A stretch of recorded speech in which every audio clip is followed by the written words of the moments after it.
Stellar Blade was my favorite video game that released in 2024. This is definitely one of the best brand new experiences I have had with a brand new video game in quite a while. Now, did I play every single video game that released in 2024? No, I didn't. I did, however, play quite a few brand new games like Astro Bot, Final Fantasy Rebirth, Elden Ring DLC. And did I like these games? Yes, I actually liked them a lot. But Stellar Blade, man, it just hits different. Cue the montage.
Now, after spending many hours exploring this game and beating it, I love this game, but I will admit, it's not a perfect video game. It doesn't really reinvent the wheel, or doesn't really evolve the gaming space or push it to somewhere new and different and exciting. Stellar Blade takes a lot of inspiration and mechanics from other video games to make something new and fun. I mean, like I said, this game is not perfect. Some of the gameplay mechanics are subpar, some of the story moments are dry, the platforming is frustrating and not very polished, and the English voice acting, man, is just kinda rough.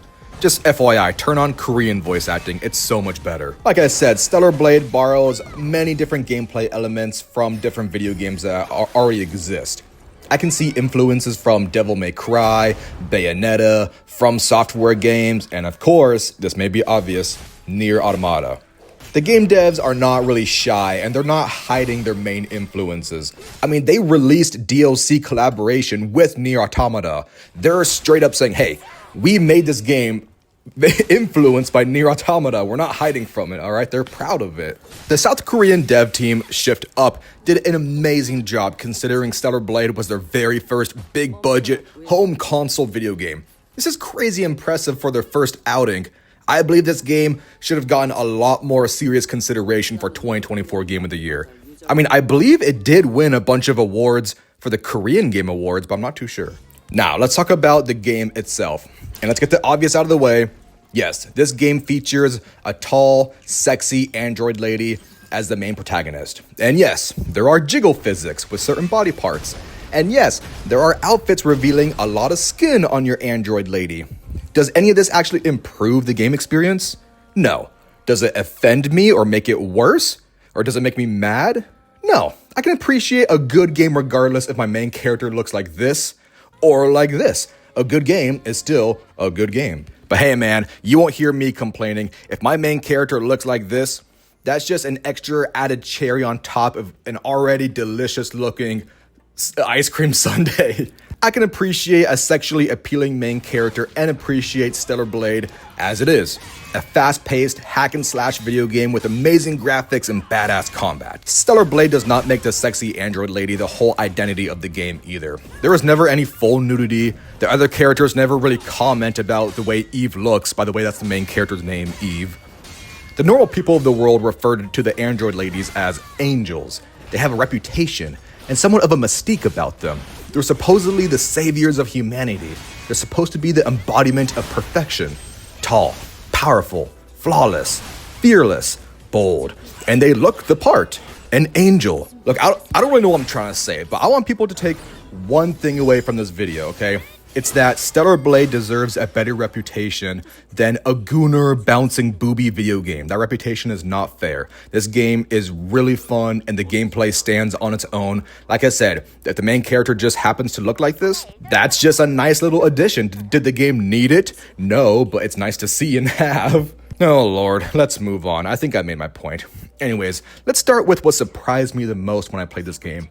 The freaking music, man. Stellar Blade, without a doubt, has some of the best music I have ever heard in a video game. And I'm not being dramatic, I'm dead serious. The one and only category Stellar Blade got nominated for the US Game Awards was its music and score.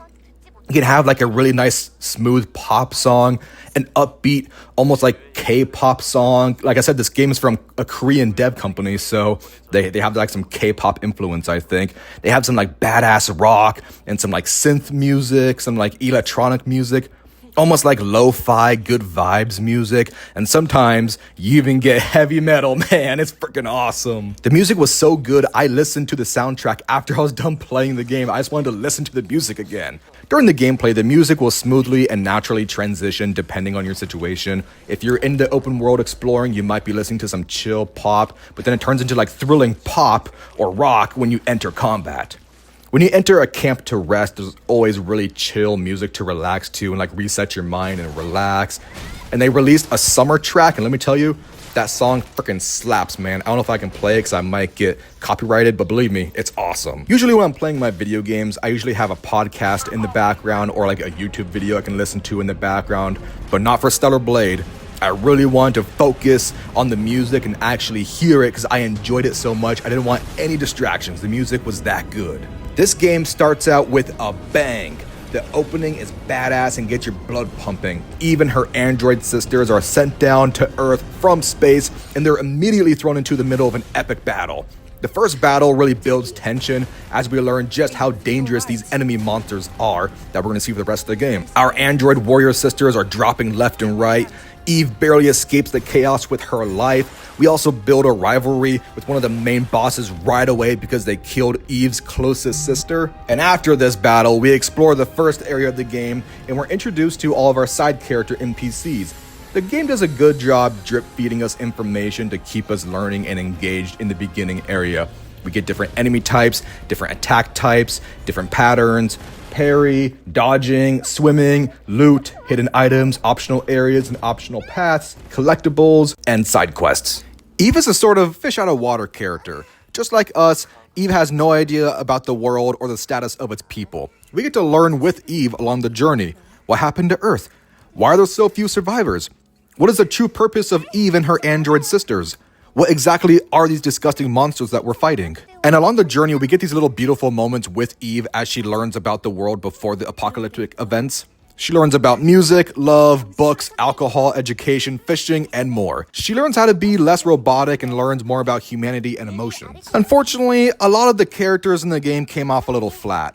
The character development, character dialogue, and character relationships all left more to be desired. I had a hard time connecting or caring about most of these characters, but one relationship I loved is Eve and her mechanic engineer sister, Lily. Lily, without a doubt, is the best side character. There are a few different NPCs throughout the game you can assist with different side quests, and eventually you'll build a bond with them, and they'll help you rebuild this little community that you've found with other human survivors. The game can reward you in more than just one way if you follow through with all the different side character quests, and it does come out to be pretty rewarding in the end. Now, yeah, I did say I don't really care about the other side characters, but there are some other cool characters. Like there's the barber shop guy who will customize Eve's hair, and there's also this bartender who's secretly in love with his, I don't even know what to call her. She's a singer. She sings at the bar for entertainment.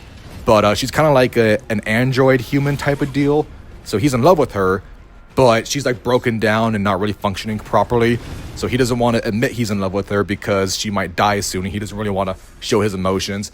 I don't know, there's a couple cool little side characters, but like I said, I don't know, I had a hard time connecting with them. Throughout my playthrough, I kept being reminded, oh, Eve is an android. She doesn't know a lot about humanity. She doesn't have a lot of emotions to go through. But along the journey, she does go through all this and learn about it. So in the beginning, Eve does come off pretty flat, but she does change. There's character development in this game, and that's good. I mean, just everything about her is cool. When she finds boxes in the open world, she kicks them open. Or when there's a button to push, she doesn't just push it all dainty and cute. No, she smashes that button with force and power. I love that her sword disassembles and turns into a hair clip, but she can grab it at a moment's notice for combat. It's just cool. It's awesome to see. And the sword is our primary weapon for the game, and it does get a lot of upgrades and new abilities and combos. The game does a good job keeping the sword combat fresh and unique. Parry with the sword did feel a little awkward at first, but like all things, you get used to it after a while. Once you're comfortable with the parry timing, it is always satisfying, especially the sound effect you get when you get the perfect parry. During combat with boss fights, I kept having these moments where I had this big goofy smile on my face as I watched the carnage on the screen, and I kept saying to myself, fuck yeah, dude. This game is badass. Hell yeah, this game is awesome. This game has a lot of badass moments where I'm just staring at the screen and like, damn, this game is so cool. Another weapon that Eve has at her disposal is her firearm. You have your buddies follow you around with a drone that like follows you, but it can transform into a gun at a moment's notice. At first I kind of ignored the gun because you have a limited amount of ammo, and in the beginning you don't have a lot of different guns to use. But the game forces you in certain situations and missions where you only have access to your gun and you don't have access to your sword anymore. And these sections are great. It forces you to get comfortable with the gun, and you eventually unlock more ammo carry capacity and more gun modes like the shotgun, missiles, or the laser beam. The game really encourages you to use the gun as often as possible, and it really helped me escape a pickle here or there. Like towards the end of a really hard boss fight, I'm like down to my final health. I'm like one hit away from death, but I'm like, oh shit, I have my shotgun, and bam! The gun is very helpful, and I'm really glad I got more comfortable with it. It's really cool. One of the gameplay mechanics that is not fleshed out very well is the stealth. The game encourages you to sneak up behind enemies and backstab them for critical damage, but the stealth in this game is very inconsistent. There's no crouch, so you just kind of have to do your best to slowly walk up behind enemies and hope they don't see you. Backstab critical hits are very satisfying, but it's very difficult and frustrating to actually pull off sometimes. Now, one of my favorite aspects of the game is the post-launch updates and post-launch support. The devs keep announcing updates and events with the current season or holidays. Like they did a summer event, they did a Christmas event. It's pretty cool. And there was a collaboration with Nier Automata for some DLC. And they did add a photo mode with one of the updates, which is great, because this game really needs a photo mode because it looks as good as this. I was pretty upset and baffled when there was no photo mode at launch. This game looks way too good and your character looks like this and you don't have a photo mode? That's a travesty. That's a crime against humanity. But I am glad that, it's kind of like a blessing in disguise, because if there was a photo mode when I played this game at launch, I probably would have doubled my gameplay time. You know what? I probably would have spent an embarrassingly long amount of time just in the photo mode.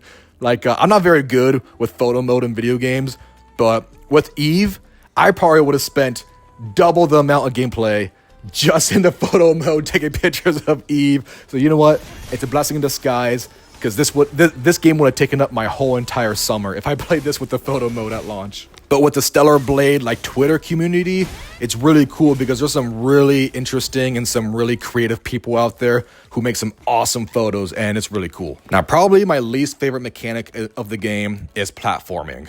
A lot of it just feels unpolished, unresponsive, and inconsistent, but it's not all bad, I guess.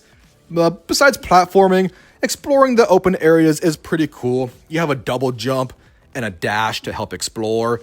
And when you sprint for a certain amount of time, you'll get a boost and you'll do like a super sprint and you'll run really, really fast. I'm like, oh yeah, Eva's an android. Of course, she can run really fast and more than a human. And it's really cool. A lot of my thoughts and review of this game is just, this game is really cool.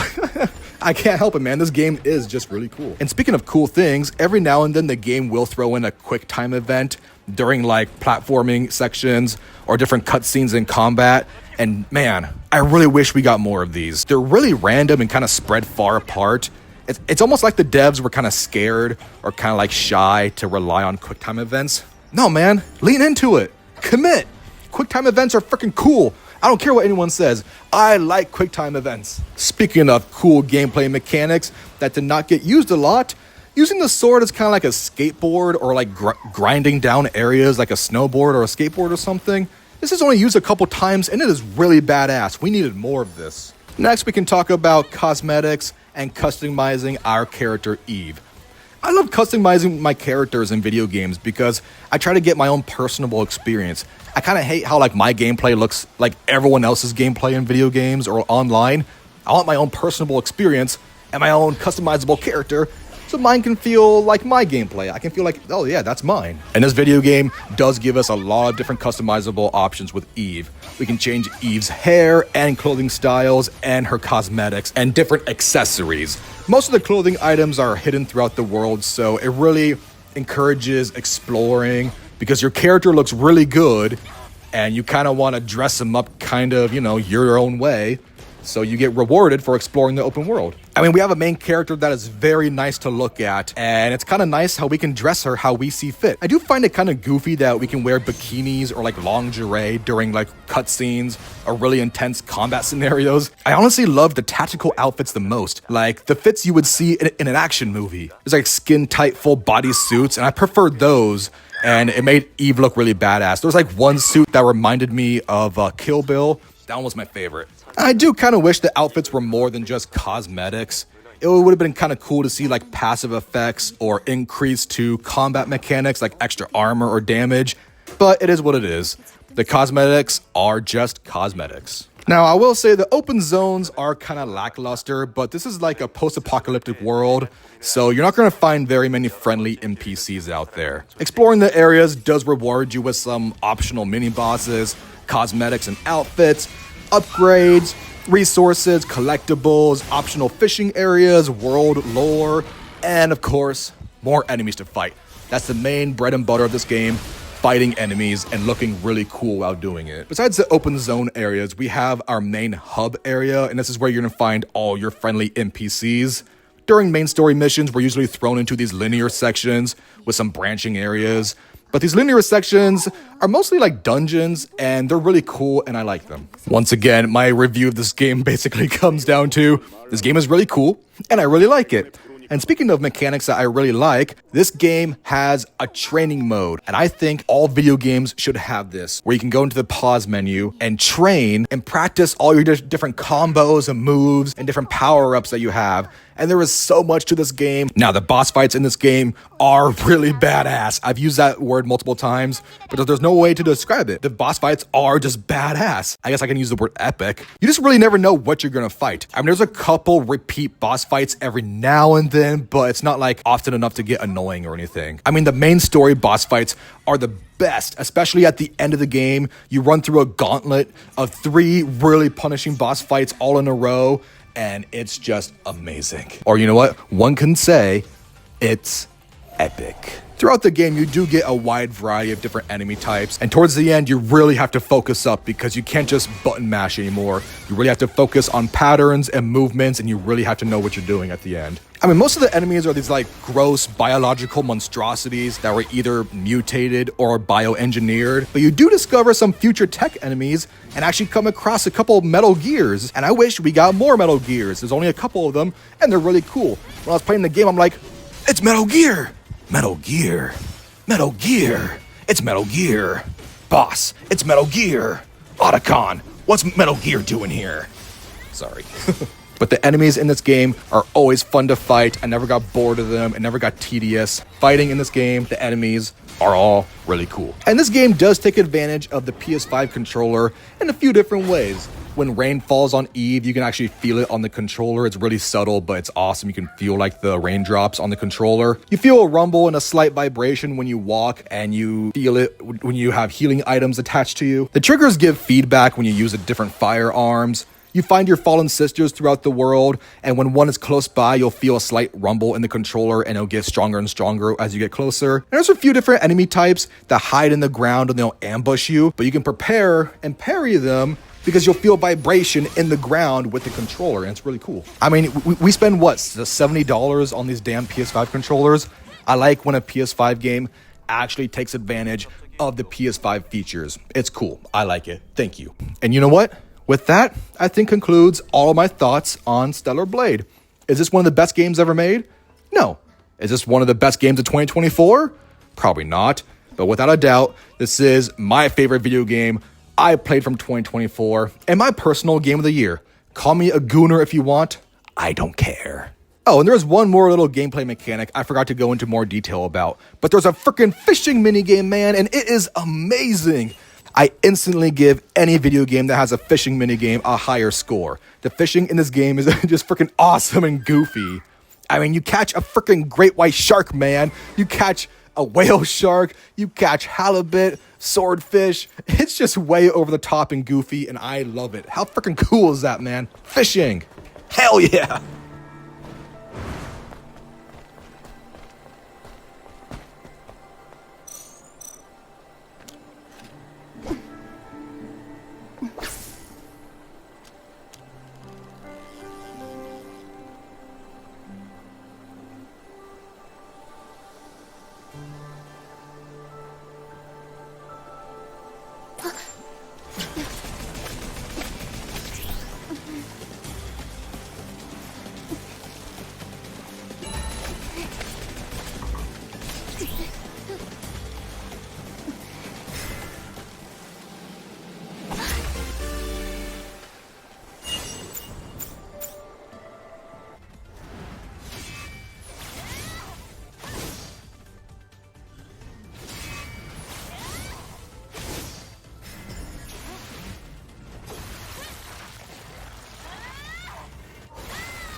이제 우리도 아틀리에로 출발할게.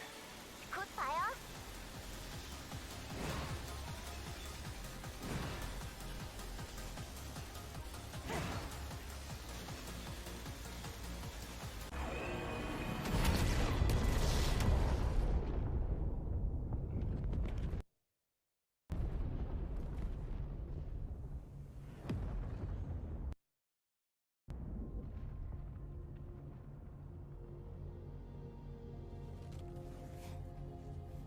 지웠어. 하지만 구원은 못 얻겠네. 모두들 미안. 콜로니에서 신호가 조금